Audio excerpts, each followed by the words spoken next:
عارفين ان سعر الذهب زاد في مصر جدا مؤخرا، وتجار الذهب قالوا وكان تبريرهم ان السبب هو زيادة قيمة الذهب في البورصات العالمية، وكمان ارتفاع سعر الدولار قصاد الجنيه في السوق السوداء او السوق الغير رسمية. وعشان كده وافق مجلس الوزراء المصري في اجتماعه الاخير على قرار رئيس مجلس الوزراء اللي هو بينص على الاعفاء من الضرائب لاي حد هيعدي بذهب جاي من بره مصر. هيتعفي من الضرائب الجمركية وأي رسوم تانية ما عدا ضريبة القيمة المضافة، وده لمدة 6 شهور. بس في حاجات معينة مش هيطبق عليها القرار ده، زي ايه؟ اللؤلؤ الطبيعي أو المزروع أو الأحجار الكريمة أو شبه الكريمة أو أي لؤلؤ هيتحط على المجوهرات.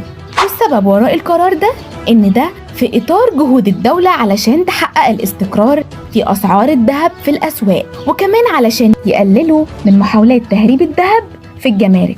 دنيا سمير غانم أخدت